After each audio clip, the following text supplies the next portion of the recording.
Mientras escribo esto son las 2:18 de la mañana. Llevaba casi 3 horas intentando quedarme dormido hasta que me decidí a levantarme de la cama y ponerme a hacer algo. Después de mucho tiempo de estar prometiéndolo, me pareció correcto ahora sí redactar una horrorosa serie de eventos que me contó mi hermano a finales de 2018. Actualmente él se encuentra en el reclusorio purgando una condena de varios años. A él nunca he dejado de visitarlo, digamos que no voy cada fin de semana, pero de menos nos vemos unas 3 veces en un medio año. Eso sí, a mi hermano nunca le faltan las visitas de mamá, de su esposa y de mis hermanas chicas. Voy a tratar temas delicados y asuntos personales, por lo que omitiré los nombres de los involucrados, además de que te pido que me mantengas en el anonimato. Fui de los últimos visitantes en entrar al penal. Estuvimos platicando de mi papá, que si no mal recuerdo, en ese entonces había tenido una lesión en el trabajo y yo lo estaba cuidando en casa. Un poco antes de que se terminaran las visitas, a mi hermano se le ocurrió contarme algo que estaba ocurriendo al interior del penal, algo que empezó como un chisme pero se volvió una historia brutal. Resulta que él conocía a otro recluso quien tendría unos meses de haber ingresado. Le decían el Güero, era un hombre casi de 2 metros de altura. Su sobrenombre provenía de sus ojos azules y su cabello claro. Era un sujeto imponente, mal encarado, espaldón, enorme, fornido. Sus piernas eran como troncos y sus brazos del doble de tamaño que los míos. Dice mi hermano que si lo veías a media luz no le podías encontrar mucha diferencia con un monstruo. Al Güero no lo dejó su esposa de inmediato. Al principio iba muy seguido a visitarlo al reclusorio, luego gradualmente dejó de hacerlo hasta el momento en que de plano cortó cualquier contacto con él. Desde las primeras visitas, el Güero se temía que había algo raro con ella, pero nunca pudo sacarle ni una palabra al respecto. Él no tenía de otra más que culparse de la situación, pues imaginaba que no estaba siendo fácil sostener la casa ahora que hacía falta el dinero que él aportaba. No se esperaba que ella lo fuera a abandonar. Según el Güero, ellos habían pasado por cosas peores. ¿Habrá algo peor que estar privado de la libertad? Su hermana del Güero fue la que le contó el chisme en una visita. Por una amiga se enteró que la esposa se había ido a meter a casa de otro y que se había ido con la niña y todas sus cosas. Toda la semana siguiente ese hombre estuvo insoportable debido a la ira y el coraje contenidos. Mi hermano decía que los nudillos los traía destrozados de tanto golpear las paredes. La semana siguiente volvió a visitarlo su hermana y le llevó más información. El fulano con el que se fue a vivir era hermano de Sonia, la mejor amiga de su esposa. Se supone que el Güero le pidió a su hermana, la única persona que lo visitaba y la misma que le pasó el chisme, que convenciera a su esposa para que fuera a hablar con él cara a cara. Alejandra dijo que lo iba a intentar, pero resultó que ella tenía problemas con alguien de la cuadra y nunca fue. Qué buenas bromas le gusta jugar al destino, pues no menos de 3 meses después de que el Güero se enteró de que su esposa lo había dejado por otro, ese otro cayó en el mismo penal. El Güero se hizo como el que no sabía. Para ese entonces había controlado esas primitivas ganas de matar. Llegó a saludarlo como si nada, esperó semanas, aguardó por el momento adecuado para tener ventaja y quedar a solas un muy buen rato con él. La oportunidad de oro se presentó en una fajína nocturna. Pagó o gastó un favor con uno de los celadores, quien los encerró en una bodega por un buen rato. El Güero le dio tremenda golpiza al Felipe hasta que se cansó. Entonces le dio un chance para que se explicara, sabiendo que aún así le iba a continuar pegando cuando recuperara el aliento. Desde que metieron al Güero a la cárcel, alguien había estado molestando a su esposa, Leslie. Un hombre la seguía a veces cuando regresaba de trabajar. Tenía como 15 días ocurriendo. Siempre que bajaba del camión, la persona la estaba esperando en las canchas de un parque cercano a la parada de autobús. El tipo caminaba unos 20 pasos detrás de ella y bajaba el ritmo si volteaba a verlo. A veces la muchacha se echaba a correr y lo perdía de vista, pero momentos después volvía a escuchar los ruidos tras de ella. De 7 a 10 cuadras era lo que ella tenía que caminar diario entre 11 y 12 de la noche.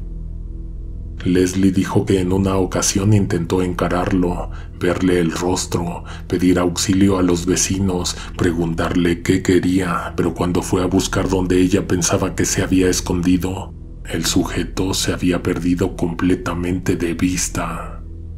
Lo poco que había visto de él era que se trataba de un hombre maduro, de unos 50 y tantos años, que portaba sombrero tejano y un zarape. Leslie no sabía si esa persona solo la quería espantar o si debía estar preparada para un ataque. Después de que metieron a su esposo en la cárcel, ella se quedó sola. No tenía a quien pedirle que la fuera a esperar de regreso de su jornada. Por el miedo a lo que le fueran a hacer, sin avisar, agarró a su niña y se fue a Chalco a casa de su hermana. Salió de su departamento muy temprano, pero el transporte, el tráfico, la lluvia, el camión lento y la combi que no pasaba la retuvieron bastante en el camino. Llegó a la colonia poquito después de las 7, justo a tiempo para ver el anochecer mientras caminaba a orillas de la avenida. Las luces de las farolas estaban encendidas, pero no agarraban potencia, así que por 1 minuto o 2 vio más oscuridad que otra cosa. Por un buen rato había oído que andaba un caballo en los alrededores, pero no lo había logrado ver. Del lado izquierdo había un predio vacío, cercado y cubierto de enredaderas. Cabía la posibilidad de que por ahí anduviera el caballo que galopaba cerca de ellas. Efectivamente, donde las hojas no cubrían el enrejado, se pudo ver que de aquel lado andaba el caballo. Pero no era solo el animal, un jinete lo venía montando. Un poco más adelante, caballo y jinete saltaron la cerca y se le pusieron enfrente a Leslie y a la niña. La esposa del güero estaba segura de que ese era el mismo sujeto que la esperaba cada noche en la parada del camión. Lentamente se quitó la mochila sin soltar a la niña de la mano y la recargó sobre el pavimento. Traía además unas bolsas con ropa que también se vio obligada a aventar a un lado del camino. Hizo esto para poder cargar a la niña y echarse a correr. Cuando ella iba a pegar la carrera, el jinete se condujo en su dirección alcanzándola casi de inmediato. Se paró cuando la tuvo de frente. Ella se paralizó, no supo para dónde moverse, se sintió acorralada porque además por la avenida se acercaba un camión a toda velocidad. Echarse a correr parecía más peligroso que quedarse en ese sitio. El jinete levantó ambas manos, en ellas sostenía un costal de tierra que luego vertió sobre la cabeza y hombros de la madre y la hija. Después de eso, el caballo cabalgó sobre la pista hasta que se perdió en la lejanía. Leslie primero sacudió a la niña y se fijó de que no hubiera tragado tierra o se le hubiera metido en los ojos. El contenido del saco también incluía una pestilencia que se quedó con ellas por varias horas. Yo no sé a qué huele la tierra de Panteón, pero me suena a que eso fue lo que les echaron encima. Leslie visitó al güero unos días después de que eso le sucedió, pero no dijo nada al respecto. No mencionó al hombre del zarape, no habló de que se había ido con su hermana, no dijo que a ella y a su hija las atacaron. El Felipe contó todo lo que sabía de la esposa del güero. Él en lo personal pensaba que Leslie se había metido en problemas serios, pues era mucha casualidad que le estuvieran pasando tantas cosas malas. No duró nada en la casa de Chalco. Su hermana tenía unos problemas de salud y no aguantaba más esas visitas, mucho menos con la clase de problemas que ellas venían arrastrando. El día en que Sonia, su mejor amiga, la invitó a quedarse en su casa, Leslie llegó con una boina en la cabeza porque de camino al trabajo alguien le prendió fuego en el cabello. Sonia, la amiga, y su hermano Felipe vivían juntos. Ella en el piso de hasta abajo y él en la azotea. Cuando llegó la esposa del güero a esa casa, primero estuvo en un cuarto desocupado, pero después optó por subirse a la azotea con el Felipe, a quien le agarró confianza rápido y con quien se sintió más protegida. Al güero de todos modos le quedaban 57 años de cárcel. Por cierto, no te dije por qué delito lo condenaron. El güero asaltó con violencia una vinatería. Horas antes lo habían corrido del trabajo. Por la noche, luego de haber abusado de las sustancias, entró al comercio muy exaltado. Vació la caja y se llevó consigo dinero y unas botellas. Antes de salir, disparó hacia una vitrina nomás por hacerse el gracioso. Desafortunadamente, del otro lado estaba la hija del encargado.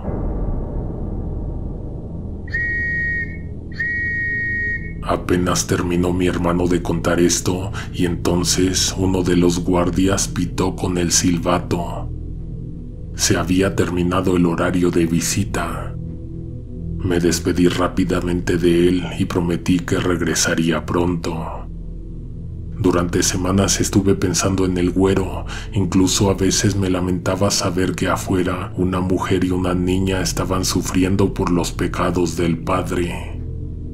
Por trabajo me tuve que ir a San Luis, estuve 3 meses allá y 2 en Zacatecas.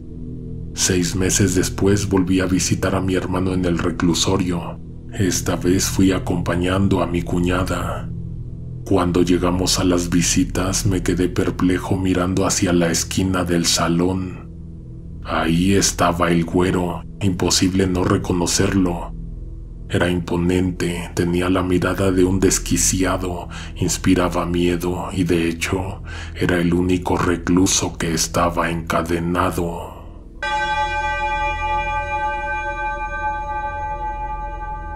No va a ser necesario que esperes toda una semana.